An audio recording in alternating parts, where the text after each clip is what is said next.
News. 8h09.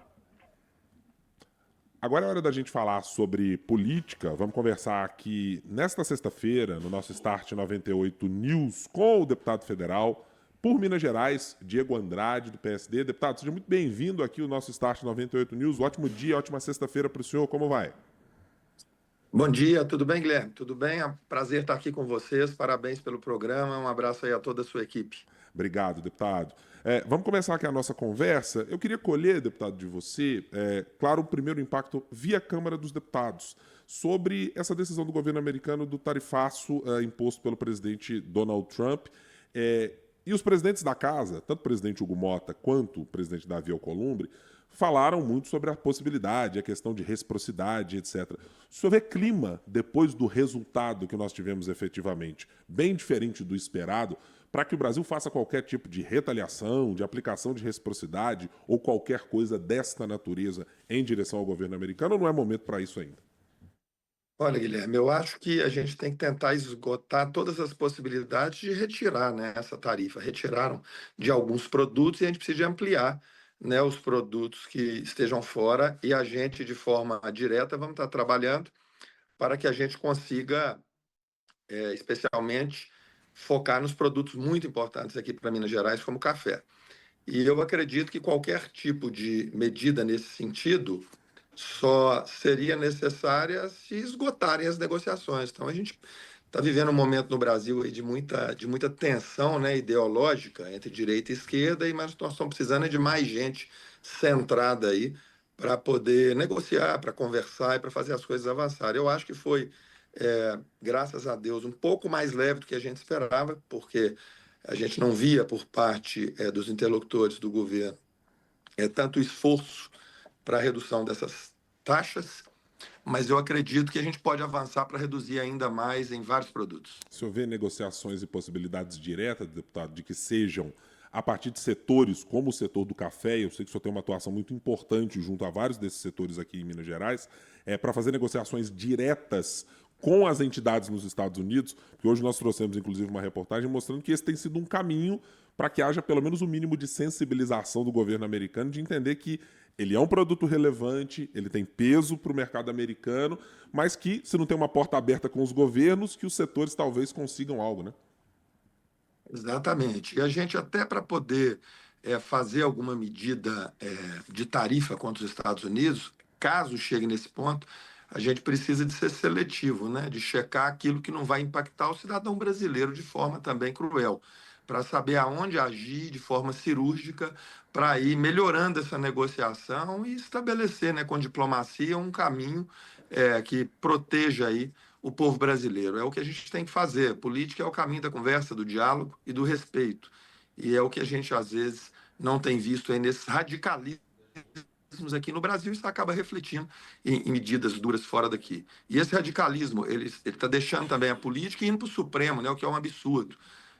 Onde a gente precisaria, deveria, né, encontrar um pouco mais de equilíbrio. A gente está vendo aí decisões e posições de alguns ministros radicais, né, inflamando ainda mais esse radicalismo no país. Isso é muito ruim e a gente espera que esse tempo vire logo para a gente ter o foco no que verdadeiramente interessa, que são os problemas do país e os problemas também do Estado de Minas Gerais, né, que a gente tem feito o mandato da gente focando nisso, que é o que interessa aos mineiros, melhorar a vida de todos, né? Queria lhe perguntar sobre sua atuação na Câmara dos Deputados. O senhor recentemente foi conduzido para o cargo de presidente da Comissão de Minas e Energia dentro da Câmara. E qual o cenário que o senhor encontra nessa comissão? Eu lembro que quando houve a votação, o senhor falou sobre questões de obras no setor energético e mineral. Essa é a prioridade dessa condução dentro da comissão neste momento? Energético brasileiro, o que a gente fica incomodado é de ver o país com uma planta limpa, eficiente, um sistema integrado, mas com uma conta cara ainda para o cidadão. Então, o foco principal é fazer com que a conta para o cidadão, para todos nós, né, que está todo dia pagando, e a conta de luz, ela é cruel, a gente lembra dela quando o boleto da conta de luz chega na nossa casa, né? Mas a gente tem que lembrar que no pãozinho da padaria tem conta de luz, no combustível do carro tem conta de luz, na roupa que a gente compra ali, a indústria gastou luz e está tudo embutido. E a gente precisa avançar. É um setor que carece ainda de melhorias. Hoje tem uma medida provisória, que é essa medida 1300, que eu aprofundei bastante nela. Acho que ela é positiva para modernizar o setor e que está beneficiando milhões de brasileiros. E eu tenho defendido a sua aprovação e tentando também avançar com projetos importantes, como, por exemplo, hoje nós temos um corte de energia, ou seja, estão jogando fora a energia durante o dia, né? Principalmente por conta dos 40 gigas injetados no sistema pela fotovoltaica. E olha só, a lei ainda é de 2005 para o agricultor que queira irrigar e produzir com energia barata. Hoje ele só pode contratar essa energia barata, porque a lei assim prevê, à noite, sendo que o sistema já modernizou, já entrou o sistema fotovoltaico e hoje tem sobra de energia de dia. Então, o Congresso ele não pode estar atrás, né? Ele tem que estar mais ágil e dando respostas mais eficientes. Então, na questão do setor energético, a gente focou muito nessa questão. E na questão do setor mineral, que a gente sempre trabalhou, é que a gente tem uma mineração, ela é importante, mas com mais justiça social.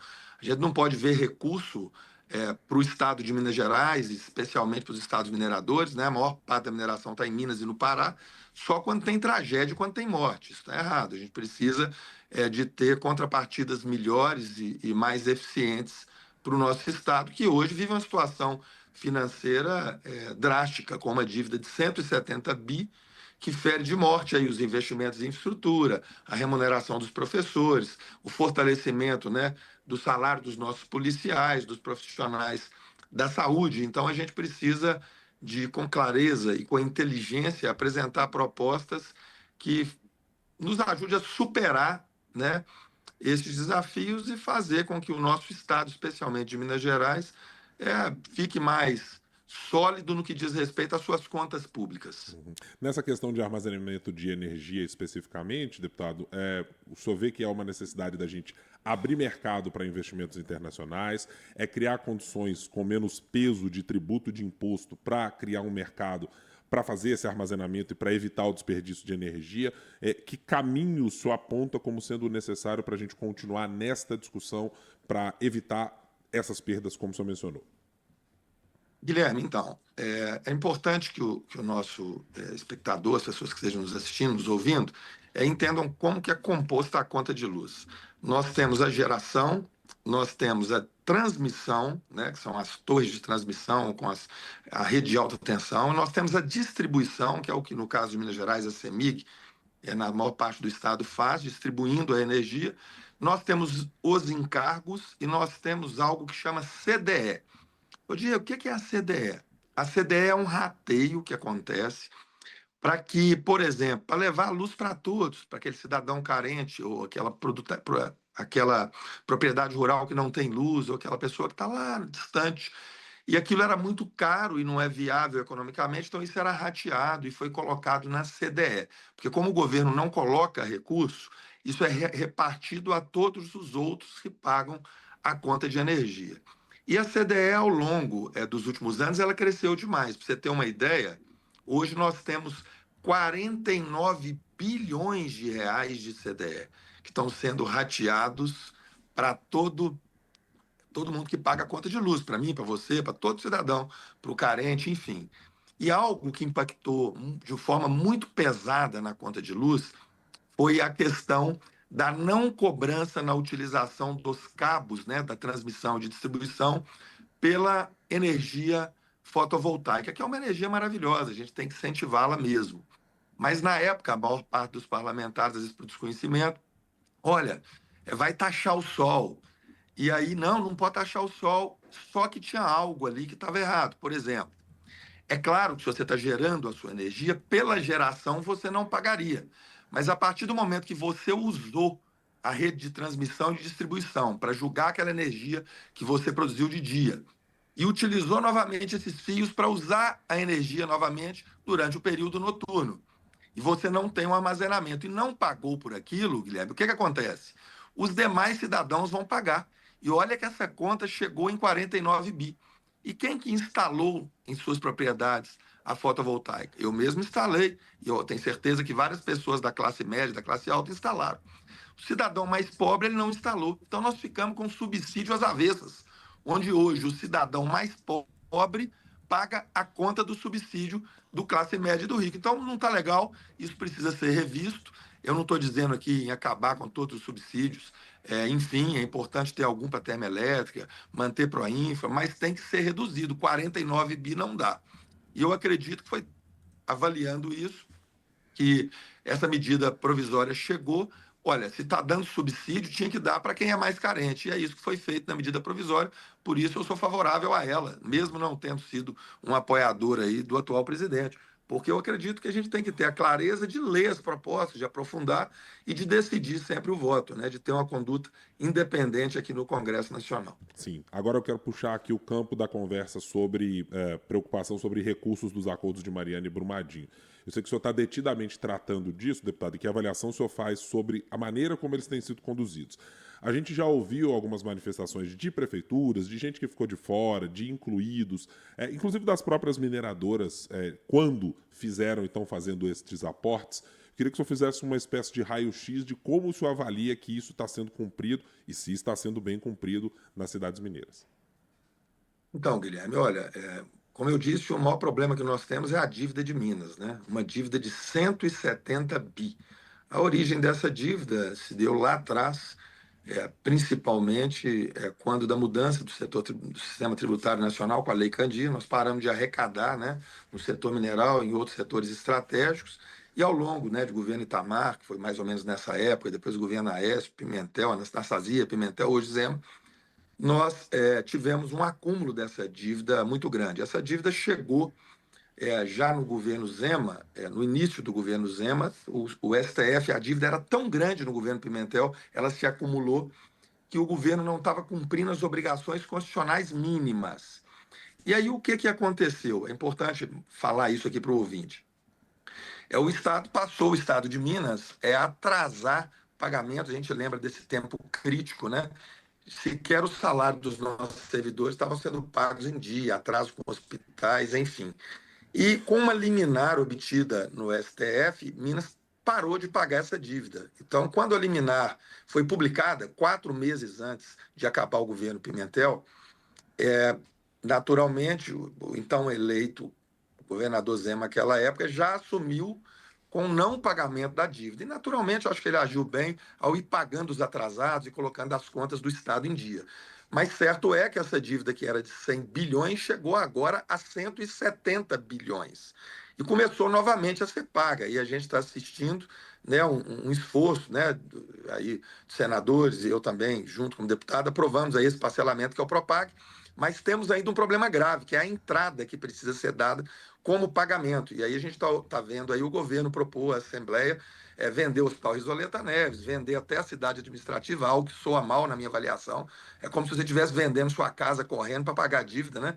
Então, assim, eu até acho que a questão de privatização tem que ser estudada, mas com calma, valorizando os ativos do povo mineiro, não é vender a qualquer preço para pagar a dívida correndo. Então, é preciso criar uma alternativa. E aí eu entro exatamente na sua pergunta. Qual a alternativa que eu apresentei? PL 2757 de 2025, onde eu proponho que todo e qualquer recurso que a União recebeu fruto do Acordo de Mariana, né, que é um dinheiro que a União não previa esse recurso, e é um recurso que veio fruto de uma tragédia, né, que feriu de morte nossos irmãos mineiros. Então, a minha proposta é que os recursos, todo e qualquer recurso que entre na União, seja abatido da dívida de Minas. E veja que são 170 bi, coincidentemente, o mesmo valor da dívida de Minas. Mas aí você poderia me dizer, Diego, mas tem recurso lá para a vítima, tem recurso. Eu não estou entrando, Guilherme, por exemplo, aqui, no detalhamento de como que a União vai aplicar esse recurso. Eu até acho que ela deveria continuar fazendo todos os investimentos que estão propostos, porque o papel da União é esse mesmo, fazer investimentos com os recursos que entram para ela. Mas a minha proposta é que seja feito um encontro de contas para que cada centavo que entre na conta da União fruto da tragédia, seja automaticamente abatido da dívida de Minas num encontro de contas. Numa posição aqui lógica, né? Porque não pode.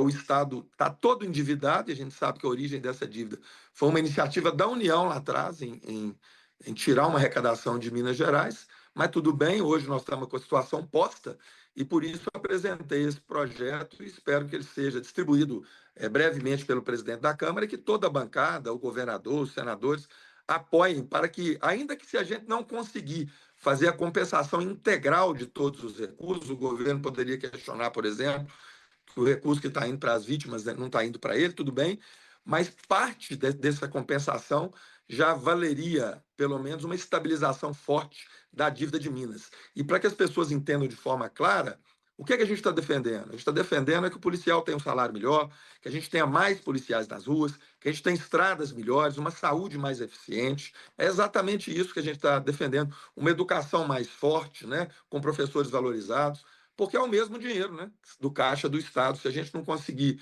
achar uma saída para essa dívida, realmente o Estado segue ferido. Eu não acho que o parcelamento sozinho ele seja a solução, principalmente porque ele exige essa entrada que é muito cruel ao povo mineiro. Portanto, na minha avaliação, é uma das propostas mais importantes para o povo mineiro que hoje estão tramitando no Congresso Nacional. PL 2757, de minha autoria, deputado Diego Andrade. Para finalizar nossa conversa, deputado, e para te liberar, queria perguntar sobre uma questão importante, claro, sobre as contas públicas. Tem, para a volta do recesso parlamentar, alguma possibilidade de vermos, já no início deste segundo semestre legislativo, a votação dos vetos do Propag, ou ainda não há consenso sobre quando eles poderão voltar à pauta? Olha, ainda não temos consenso, mas isso é um fato importante porque toda a bancada está abraçada, né, independente, nessa proposta, porque naturalmente a derrubada dos vetos ela fortalece ainda mais a proposta, melhora a proposta para Minas Gerais, mas eu acredito que a gente pode trabalhar as duas coisas em paralelo, né? Eu mesmo estou apoiando a derrubada dos vetos e, em paralelo, apoiando, né, que esse projeto nosso avance e que o governo, quem sabe, não aceite, né, parte desses recursos da multas, pelo menos pela entrada, né, que tem que ser dada aí no pagamento, porque são recursos vultuosos e, sinceramente, eu não acho justo que a União receba tantos recursos por conta da tragédia sem fazer a devida compensação à dívida de Minas, né? E são articulações que a gente só consegue fazer, Guilherme, com política, né? Uhum. Nesse momento aí de tanto radicalismo, eu gostei muito de uma entrevista que eu vi do Arnold, né? Eu sempre fui fã dele como artista e como governador da Califórnia, e ele dizendo que as coisas, para serem resolvidas, a gente precisa de ir pelo caminho do centro e do equilíbrio, né? A gente tem que tentar ter um pouco mais de pé no chão. Acho que Deus nos ensina muito, nos deu uma perna direita e uma perna esquerda, né? Justamente para a gente andar para frente, né? Não é o radicalismo para a direita, o radicalismo para a esquerda, que a gente vai chegar a lugar nenhum. Então é possível você ser firme com seus princípios, defender a saúde, a família, o produtor rural, isso são prioridades minhas ao longo da minha vida pública, da minha vida, inclusive, total, sempre defendi essas bandeiras, mas sem radicalismo, acho que tem que ter inteligência. Foi assim que eu conduzi a bancada mineira por 5 anos, foi assim que eu conduzi a maioria no Congresso Nacional no governo Bolsonaro, a liderança do PSD, e assim que eu estou exercendo o meu 4º mandato como um dos deputados mais votados de Minas Gerais. Deputado Federal Diego Andrade, obrigado pela conversa. Depois aguardamos o senhor aqui para estar um dia conosco na bancada aqui também da 98.